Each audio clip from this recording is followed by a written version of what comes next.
அப்புறம் மக்களே எல்லாரும் ரொம்ப சந்தோஷமா இருக்கீங்க போல இருக்கு. யார் யாரு கூட போகலாம், ஐ மீன் எந்த கட்சி எந்த கட்சியோட கூட்டணி போகுது அப்படின்ற ஒரு குழப்பத்துல இருக்கோம் இல்லையா. காங்கிரஸ் போயிடுச்சு, இப்போ நியூஸ் பார்த்து விசிக்கும் போக போகுதாட்டு வந்துச்சு. விசிகே அண்ட் கம்யூனிஸ்ட், அது எந்த அளவுக்கு உண்மை போயின்னு எனக்கு சொல்ல தெரியல.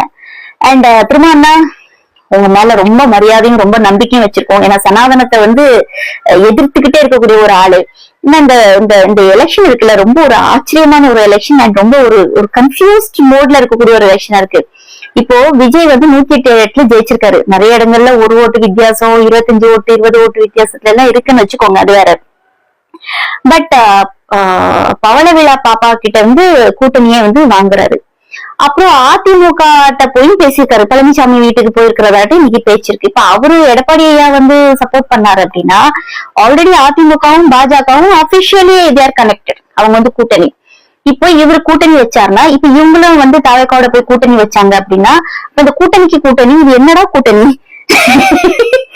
காங்கிரஸும் விசிகையும் பாஜகவுக்கும் கூட இருப்பாங்க. பாஜகவுக்கு தோல்ல போட்டு நீங்க அரசியல் பண்ண போறீங்க, ஒன்றிய தனியா எதிர்க்க போறீங்க. என்ன அரசியல்னா யோசிக்கணும்.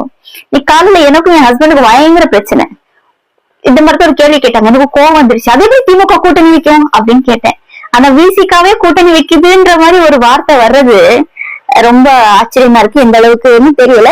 பட் திமுகக்கு இது ஒரு சரியான நேரம். இந்த 3 வருஷம் இருக்கு, 2029 எலெக்ஷன்ஸ்க்கு. எவ்வளவு கூடயும் கூட்டணி வச்சாலும் இப்ப கூட்டணியை விட்டு போகக்கூடியவங்க இவங்களை எந்த காரணத்தை கொண்டு மறுபடியும் ரீஎன்ட்ரி பண்றது இல்ல அரசியல் இதெல்லாம் சாதாரணம் அப்படின்னு நினைக்கிறதுலாம் விட்டுட்டு பாஜக காங்கிரஸ் இதை தவிர்த்து 3வது ஒரு பெரிய அணியை உருவாக்க வேண்டிய நேரத்துல நம்ம இருக்கோம்.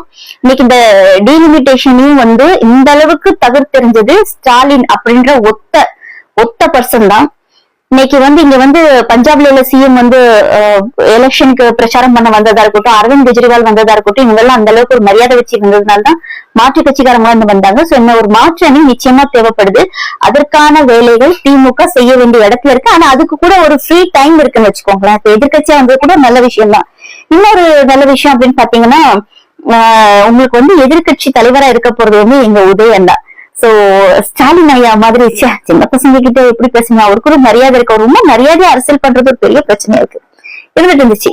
இப்ப நீங்க சமாளிக்க போறது கலைஞர் கருணாநிதி அவருடைய கார்பன் காப்பி மிஸ்டர் உதயநிதி அவர்களை நீங்க சமாளிச்சு ஆகணும்.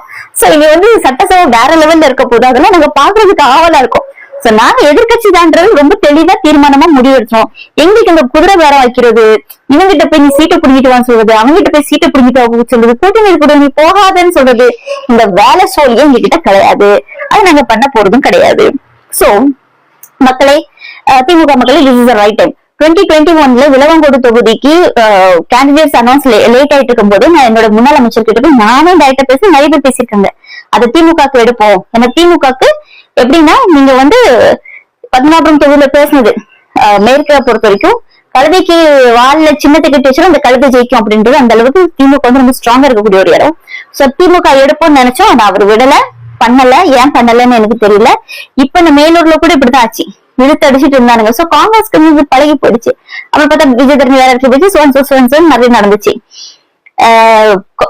குமரி மாவட்டத்தை பொறுத்த வரைக்கும் கூட்டணிக்காக உண்மையா உழைச்சாங்க. திமுக காரங்களா இருக்கட்டும், விசிகே எல்லாருமே உண்மையா உழைச்சாங்க. ஆனா காங்கிரஸ்காரன் எங்கேயுமே வேலை செய்யல. அவன் செய்ய மாட்டான்னு ஆரம்பத்திலேயே சொல்லிட்டான்.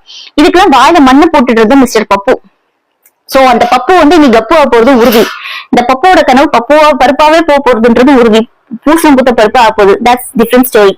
பட் திமுக அகெயின் ஒரு அபிமானியா ஒரு ஓட் போட்ட இதாட்டு ஸ்டாலின் ஐயா மேல ஒரு மிகப்பெரிய மரியாதை வச்சிருக்கக்கூடிய பர்சன் ஆட்டு இந்த ஒரு சின்ன ஆப்ளிகேஷன் 2029க்கு தயவு செஞ்சு இந்த துரோகிங்களையும் இந்த ஓடிவார்களையும் நீங்க கூட்டணியில வச்சுக்காம புதுசா இந்தியா லெவல்ல 3வது ஒரு அணியை நீங்க தயார்படுத்தணும். அதுக்கான வேலைகளை ஆரம்பிக்க வேண்டும். தயவு செஞ்சு செய்யுங்க. எங்களுக்கு இந்த காங்கிரஸும் வேண்டாம், இந்த பாஜகவும் வேண்டாம். பாஜக எப்படிப்பட்ட நம்ம சங்கின்னு இருக்கோமோ, காங்கிரஸ்ல இருந்து போனவங்க பிஜேபி புதுசா ஒண்ணும் கிடையாது. இவன் கதர் சங்கி, அவன் காவி சங்கி. ஆக மொத்தம் 2 பேருக்குமே இந்த பண்ணையார் புத்தி உண்டு. இந்த 2 பேருக்குமே சனாதனத்துல ஈடுபாடு உண்டு. நீங்க எத்தனை காங்கிரஸ்காரன் சனாதனம் பேசிட்டு இருக்கான்னு தெரியும். இப்படி பேசினால்தான் நாங்க டெல்லியில தோத்துட்டோம் அப்படின்னு. இன்னும் பேசுவோம், பேசிக்கிட்டே இருப்போம். சனாதனத்தை வேற இருப்போம், சனாதனம் நாங்க வெறுக்கிறோம், ஆமா நாங்க சனாதனத்தை வெறுக்கிறோம்.